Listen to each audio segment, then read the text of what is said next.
இன்றைக்கி நம்ம கொஞ்சம் வித்தியாசமாக முட்டை தொக்கு எப்படி செய்கிறதுன்னு பார்க்கலாம். அதுக்கு அடுப்பை பற்ற வச்சு அது மேலே ஒரு பாத்திரத்தை வச்சு கொஞ்சமாக எண்ணெய் சேர்த்துக்கலாம். அதில் ஒரு அரை ஸ்பூன் மஞ்சத்தூள் சேர்த்துக்கலாம். இப்போ நம்ம வேக வச்ச முட்டையை கட் பண்ணி அதில் வறுத்து எடுத்துக்கலாம். இதை ஃபஸ்ட்டு நம்ம கொஞ்சம் வறுத்து எடுத்துக்கலாம். இது ரொம்பவே டேஸ்ட்டாக இருக்கும், கொஞ்சம் டிஃப்ரெண்ட்டாக இருக்கும், நம்ம எப்பவும் செய்கிறது மாதிரி இல்லாமல். இப்போ இது ரெடி ஆகிடுச்சு. இதை எடுத்து நம்ம ஒரு தட்டில் வச்சுக்கலாம். இப்போ அதே பாத்திரத்தில் கொஞ்சமாக எண்ணெய் சேர்த்துக்கலாம். எண்ணெய் சூடானதும் கடுகு உளுத்தம்பருப்பு போட்டு தாளிச்சிக்கலாம். அது நல்லா வெடித்ததுக்கப்புறம் 2 பட்டை துண்டு, 2 கிராம்பு, அரை ஸ்பூன் சோம்பு சேர்த்துக்கலாம். அது தாளித்ததும் நம்ம பொடியாக வெட்டி வச்ச வெங்காயத்தை சேர்த்துக்கலாம். நான் வந்து 2 வெங்காயம் எடுத்திருக்கேன். அது கூட கருவேப்பிலையும் சேர்த்து நல்லா வதக்கிக்கலாம். இதுக்கு 3 தக்காளி பழம் எடுத்து பொடியாக கட் பண்ணி வச்சுருக்கேன்.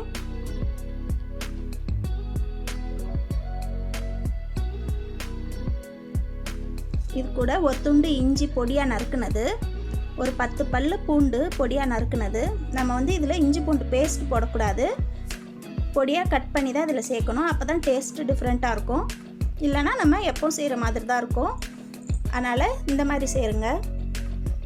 அது வதங்குறதுக்குள்ளே நம்ம பக்கத்தில் ஒரு அடுப்பில் பாத்திரம் வச்சு 1 ஸ்பூன் சோம்பு, 1 ஸ்பூன் மிளகு சேர்த்து வறுத்துக்கலாம்.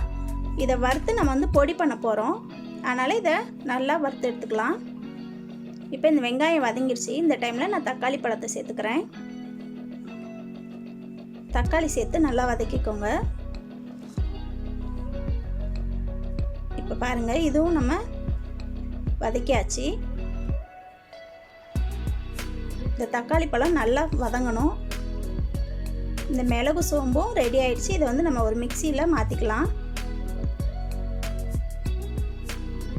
இதை வந்து நம்ம பொடி பண்ணி வச்சுக்கலாம். இப்போ இது நல்லா வதங்கிட்டுருக்கு. இப்போ இதுக்கு தேவையான மசாலா சேர்த்துக்கலாம். 1 ஸ்பூன் மிளகாய்த்தூள்,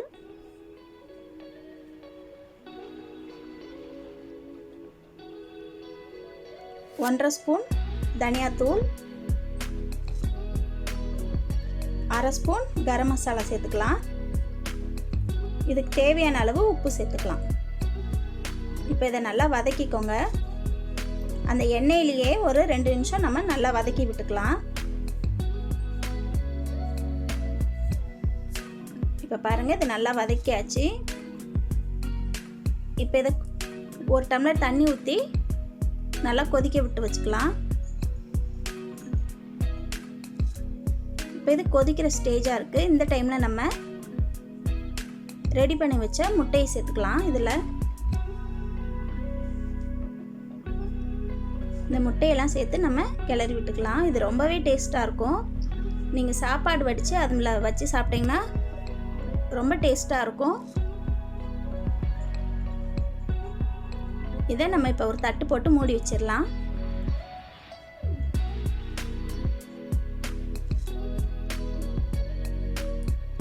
இது ரெடி ஆயிடுச்சு. இப்போ பாருங்கள், அந்த தண்ணியெல்லாம் வற்றி நல்லா தொக்கு மாதிரி வந்துடுச்சு. இதை நீங்கள் வந்து குழம்பு மாதிரி வேணும் அப்படின்னா கூட ரொம்ப திக்காக விடாமல் கொஞ்சம் சீக்கிரமாக இறக்கிடலாம். நான் வந்து இதை தொக்கு மாதிரி தான் வேணும்னு வச்சுருக்கேன். இப்போ நம்ம இறக்குற டைமில் அரைச்சி வச்சா அந்த பொடியை இதோட சேர்த்துடலாம். இந்த பொடி போடுறப்ப தான் இன்னும் டேஸ்ட் அதிகமாக இருக்கும். இதில் வந்து மிளகும் சேர்றதுனால நமக்கு சாப்பிட்டா ரொம்ப உடம்புக்கு நல்லது. இப்போ இதை நல்லா கிளறி விட்டுக்கோங்க. இப்போ பாருங்கள், இது நல்லா தொக்கு மாதிரி ஆயிடுச்சு. இது வந்து இட்லிக்கு நல்லாயிருக்கும், கல் தோசைக்கும் நல்லாயிருக்கும். அப்புறம் சூடாக சாப்பாடில் போட்டு சாப்பிட இன்னும் டேஸ்ட்டாக இருக்கும். இப்போ இதில் நம்ம கொத்தமல்லி போட்டு இறக்கிடலாம். இந்த வீடியோ உங்களுக்கு பிடிச்சிருந்ததுன்னா லைக் பண்ணுங்கள், கமெண்ட் பண்ணுங்கள், சப்ஸ்கிரைப் பண்ணுங்கள். மறக்காமல் பக்கத்தில் இருக்க பெல் பட்டனை கிளிக் பண்ணுங்கள். இந்த வீடியோ உங்களுக்கு பிடிச்சிருந்ததுன்னா கண்டிப்பாக அதை செஞ்சு பார்த்துட்டு உங்கள் கருத்தை சொல்லுங்கள். இந்த வீடியோவை நீங்கள் இவ்வளோ நேரம் பார்த்ததற்கு மிக்க நன்றி. Thanks for watching. drop a like, leave a comment, and don't forget to subscribe to watch more videos like this.